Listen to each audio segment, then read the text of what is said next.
C'est l'heure de l'après-midi chaud. Je donne un cachot sur la peau. C'est Thierry Beccaro. Oui, non, là, oui.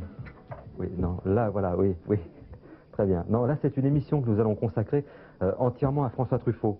Et les livres aujourd'hui, Eva Braun. Eva Truffaut. Vous avez des livres? Est-ce que vous a laissé cette passion de la lecture? Le petit Voltaire, c'est marrant, non?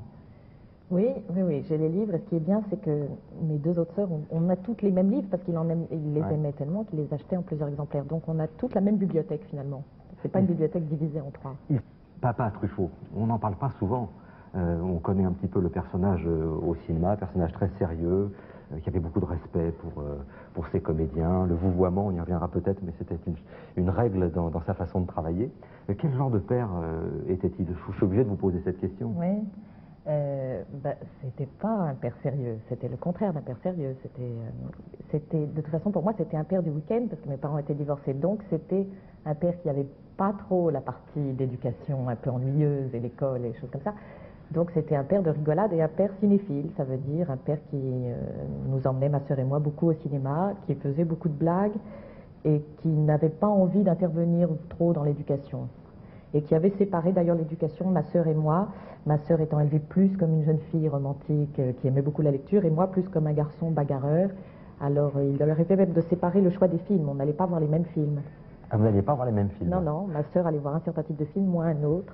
Il avait ce côté enfant, il avait gardé le côté enfant dont il parle quand il parle des hommes politiques. Oui, pas comme il en parle là, effectivement, mais oui, c'était pas, comment dire, oui, c'était pas quelqu'un de très sérieux, non. À l'école, est-ce qu'il surveillait les résultats? Est-ce qu'il avait une façon de... Oui, il surveillait les résultats, mais en prenant bien soin à ce que... il voulait absolument que je sois avant-dernière. Il disait que le dernier est un fumiste, il faut rien, l'avant-dernier il fait rien pour se faire remarquer. Et ça l'amusait beaucoup, ça, de jouer à ça. Vous êtes deux idiots. Moi, je n'ai rien dit et je n'approuve pas forcément ce que dit Jules à 2 heures du matin. Alors protestez. Je proteste.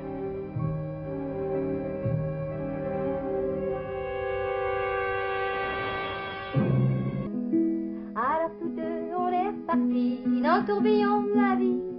On a continué à tourner, tous les deux enlacés, tous les deux enlacés. Tous les deux enlacés. Jules et Jim, Jeanne Moreau et Claude Jade qui vient de nous rejoindre. Vous la connaissez par cœur, cette chanson? Ah oui, je l'aime beaucoup. C'est le genre de chanson qu'on aimerait avoir chanté une fois au cinéma comme ça? Bien sûr, Oui. bien sûr.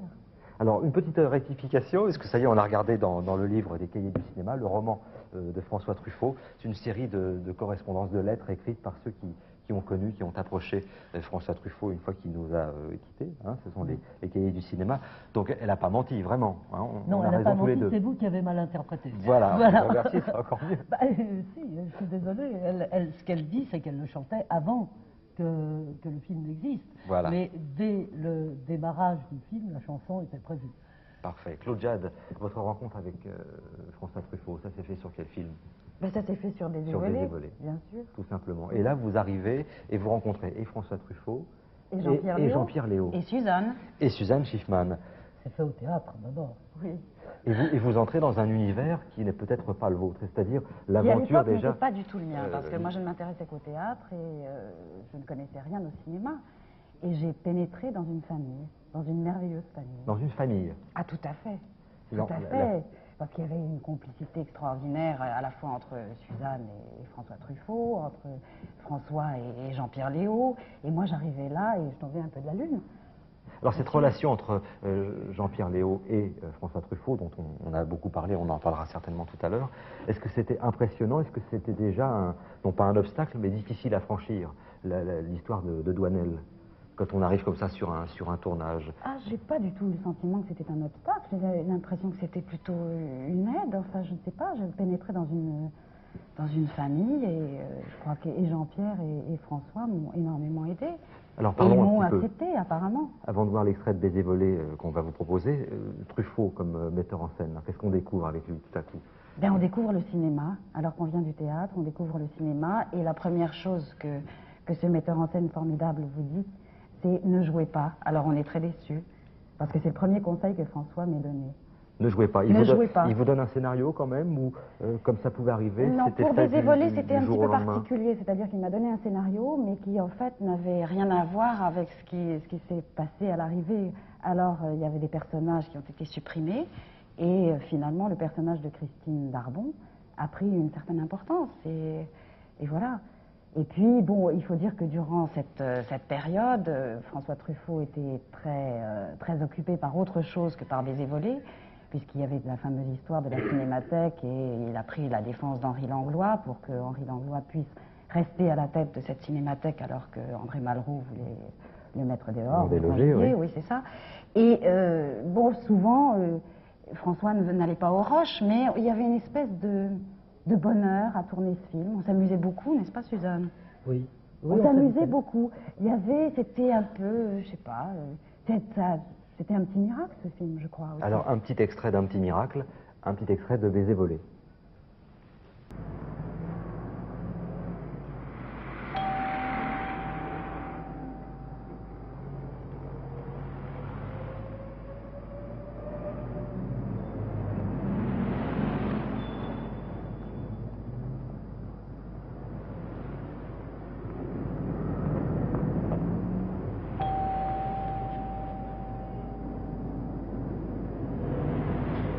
Vous avez dans la tête d'aller me relancer comme ça en plein après-midi au magasin.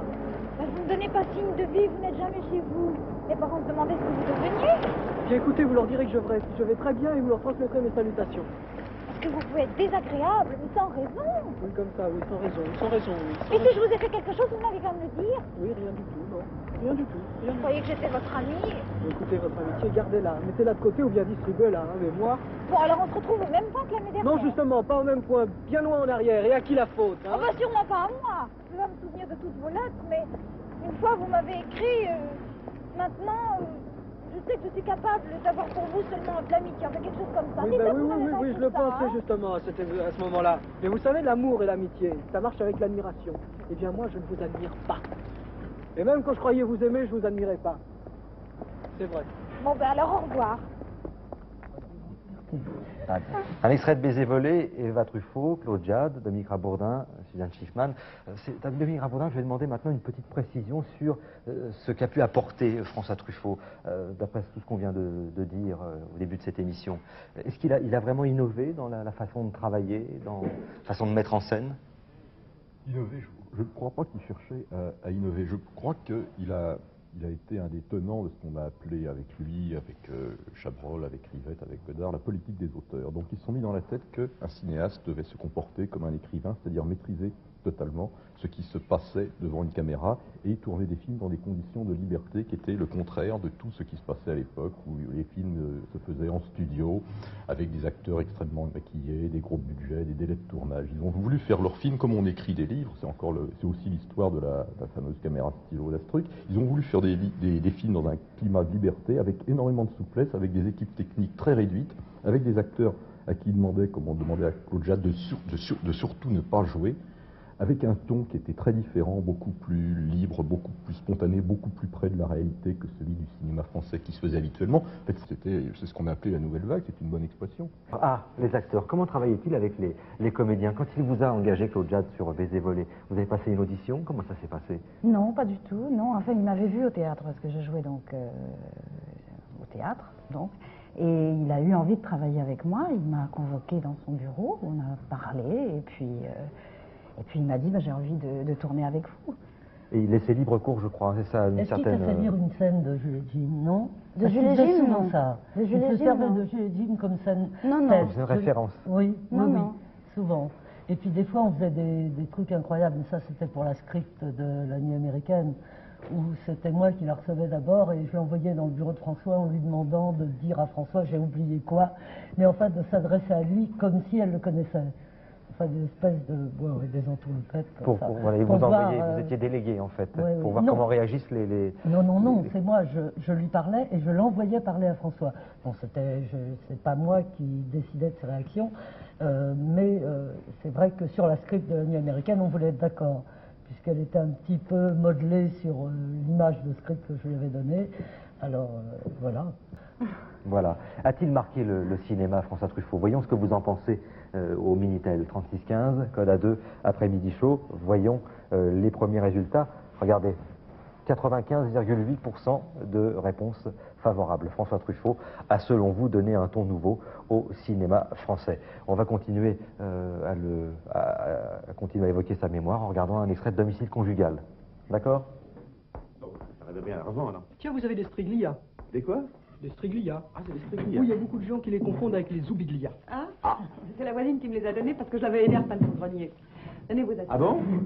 Je croyais que c'était toi qui les avais apportés. Et comme c'était la fête des mères la semaine dernière... C'était la fête des mères? oui. Oh, maman chérie, j'ai complètement oublié. Je suis vraiment désolée. Ah bah oui, mais alors de toute façon, la fête des mères, c'est une invention des nazis. Alors bon. Ah bon? Oui, ce sont les Allemands qui, pendant la guerre... Bah ça va, un cachet d'aspirine. Vous en mettez un cachet d'aspirine le matin? Oui. Vous en mettez un cachet d'aspirine? Mais ça, c'est une blague. C'est une blague, le cachet d'aspirine. Ce qu'il faut, c'est leur couper la tige. Ça aussi, je le fais tous les matins, je coupe un centimètre de tige. Leur couper un centimètre de tige et vous les remettez dans l'eau? Bah oui. Oui, bah alors ça sert à rien non plus. Ce qu'il faut, c'est leur couper la tige dans l'eau. Alors comme ça, il n'y a pas d'air dans la tige, et l'eau monte directement de la tige dans la fleur. Voilà. C'est votre professeur japonais qui vous a appris ça? Oui, Ça, les Japonais savent que c'est que les fleurs. Hein. C'est tout un art. c'est l'art floral. Avec les batsus. Bah... Pas de soupe, alors? À propos, j'ai parlé au sénateur. Il est très intéressé par votre histoire de self-service de fleurs. Ah oui, il est prêt à mettre de l'argent dans une affaire comme ça. Oui, mais alors moi, ça m'intéresse plus du tout, vous voyez. J'ai vraiment réfléchi à la question et je trouve ça... Ah bon? Non, il y a trop de pertes et de déchets, vous comprenez? C'est ça, hein? Oui, c'est ça. Oui, ça pourrait juste marcher à côté des cimetières parce qu'avec les invendus, on peut faire les deuils. Ça peut pas le faire Parce que j'ai commencé les recherches qui m'intéressent davantage, justement. J'ai trouvé un procédé qui doit me permettre d'atteindre au rouge absolu. Ah bon? Oui. Bon, alors, pour le self-service, je dirais au sénateur qu'il peut faire une croix dessus. Et en tout cas, il a déjà fait quelque chose pour vous. Ah oui, il m'a promis que vous auriez le téléphone dans 3 semaines. Ah, chouette alors, comme ça mes élèves pourront me joindre directement. Ah tiens, au fait, est-ce qu'on t'a fait la commission pour la petite Marianne? Ah oui, elle a pu venir, son rendez-vous chez le dentiste a été remis. Qu'est-ce que c'est que la petite Marianne? Ah, la petite virtuose, oui. Celle qui joue mieux que toi. Oh, dis donc, il faut pas C'est exagérer. quoi, son avis? Non, elle est très douée, mais ce qui m'ennuie, c'est que sa mère oublie à chaque fois de me régler la leçon, et moi, j'ose pas la lui réclamer. T'es quand même demandé à moi, tu verras comment je vais. Oui, mais toi, t'es dans la cour. Ben, ça fait rien, mais quand elle va descendre, je vais la choper et puis je vais lui demander. Mes enfants, j'ai une idée. J'ai une idée, écoutez-moi bien.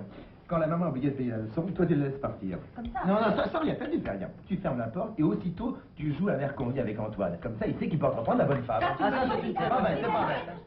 C'est une très bonne idée. Non, ça va pas être juste. Quand Margot, des graffettes. Non, il faut quelque chose de plus vif. Oui, c'est plus trop lent. Carmen. Ah, Carmen. Qu'est-ce que c'est là des bijoux? Non, ah, non, ça va pas encore. Eh ben la Marseillaise.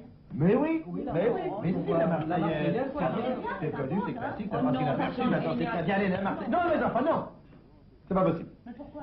C'est pas possible de jouer la Marseillaise. Non, ça va briser le violon de Christine. Quoi? Ça va briser le violon. C'est que ça dit, toi? Eh oui, vous savez bien, ils ont brisé mon violon parce qu'il avait l'âme française et qu'un jour, au fond du ballon, il avait joué la Marseillaise. Eva Truffaut, l'émission touche à sa fin, comme on dit souvent. Merci d'avoir été là, parce que c'est pas facile, je crois, de parler d'abord de papa et puis de François Truffaut, d'un personnage comme celui que nous avons évoqué pendant 1h15. Merci beaucoup, Claude Jade. Revenez quand vous voulez, je sais que vous nous connaissez bien. Merci, Suzanne Schiffman. Alors, on va terminer l'émission en écoutant la musique d'un film moult fois primé, Le Dernier Métro. Merci, à demain.